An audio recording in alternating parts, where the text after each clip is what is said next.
বাংলাদেশে অচল অবস্থা, চরম দুশ্চিন্তায় বিশ্বভারতীর বাংলাদেশ ভবনের ছাত্রছাত্রীরা।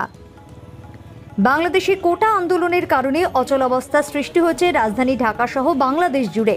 দেশের শান্তি ফিরে আসুক এই মনস্কামনা নিয়ে মোমবাতি হাতে বিশ্বভারতীতে বাংলাদেশ ভবনের ছাত্রছাত্রীরা। তারা জানাচ্ছেন, গতকাল থেকে কমপ্লিট শাটডাউন হওয়ার কারণে পরিবারের লোকজনের সঙ্গে যোগাযোগ করতে পারছেন না তারা।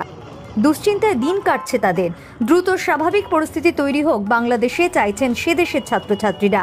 আজ সন্ধ্যায় বিশ্বভারতী চত্বরে মোমবাতি ও শান্তির বার্তা নিয়ে অবস্থানে বাংলাদেশ থেকে বিশ্বভারতী বিশ্ববিদ্যালয়ে পড়তে আসা 30 থেকে 35 জন ছাত্রছাত্রী।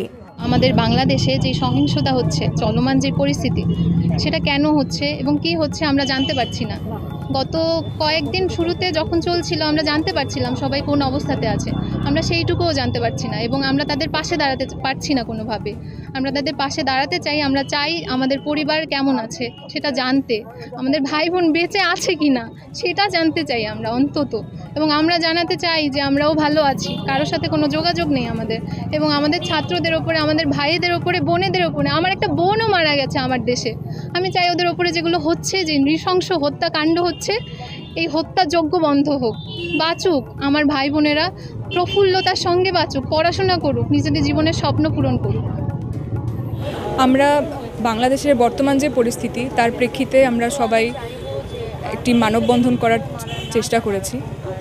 যারা শহীদ হয়েছে, যাদের খবর আমরা পেয়েছি, সাথে বাংলাদেশের বর্তমান যে পরিস্থিতি, তো সেই অনুযায়ী আমরা তারই প্রেক্ষিতে একটি মানববন্ধন করার চেষ্টা করেছি।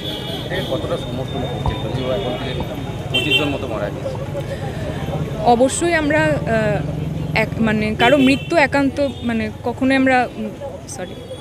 কারো মৃত্যু কখনোই কাম্য নয়।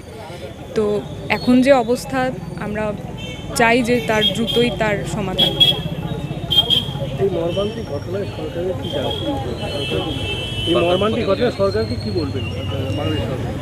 আমি মাননীয় প্রধানমন্ত্রীর কাছে, বাংলাদেশ সরকারের কাছে, কর্তৃপক্ষের কাছে এটাই অনুরোধ করছি, এটাই আর্জি জানাচ্ছি যে বর্তমান যে পরিস্থিতি তার থেকে যেন দ্রুতই তার সমাধান হোক, তা যেন দ্রুতই আলোচনা করে তার যেন একটা সমাধান নিয়ে আসা হয়।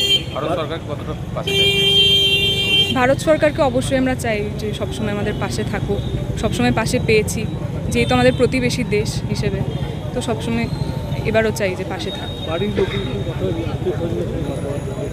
না, বাড়ির সঙ্গে আমরা গতকাল থেকে কোনোভাবেই যোগাযোগ করতে পারছি না, যেহেতু ইন্টারনেট সংযোগ বিচ্ছিন্ন। তো দেশেরও কোনো খবরাখবর আমরা পাচ্ছি না, প্লাস বাড়ির কারোর সঙ্গেও যোগাযোগ করতে পারছি।